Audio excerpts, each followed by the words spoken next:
Two things have come up today multiple times.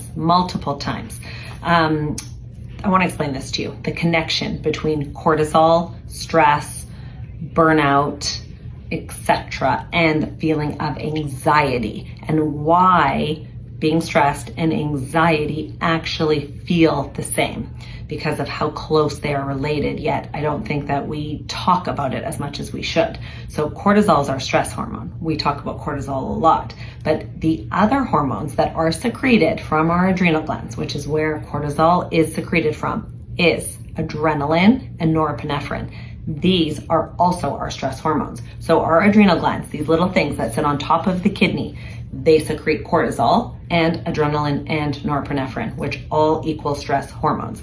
So when our body is under stress and we produce cortisol, fight or flight, stress response, we are also secreting adrenaline and we are also secreting norepinephrine, which our body feels as anxiety. So when you have high cortisol, you also have high adrenaline, high norepinephrine, high anxiety feelings. That is true. That's not imagined. So when people come in here telling me they're suffering from anxiety, they've gone on anti-anxiety medications, etc., the root of the problem is stress. The root of the problem is cortisol.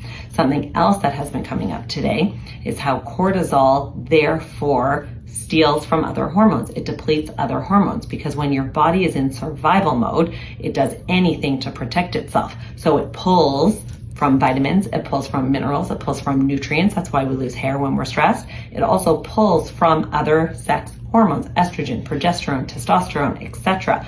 Thyroid, this has come up today too. Someone's super stressed, her thyroid TSH is so high and she doesn't understand why. So I had to explain to her the connection between cortisol stealing and affecting other hormones. So instead of chasing anxiety, chasing thyroid, chasing estrogen and progesterone, with a few people today, we just focused on cortisol, lowering cortisol, which will therefore lower anxiety, which will therefore positively impact all the other hormones equally. But if you are feeling anxious and you are feeling stressed and they're bleeding into each other, that is totally normal, and that is why our stress hormones are not just cortisol, they're also adrenaline. So when your body's fight or flight, you are pumping out adrenaline. So things to bring down adrenaline: get off coffee, long walks in nature, ashwagandha, magnesium, L-theanine, things that lower that stress response are also very important when dealing with anxiety.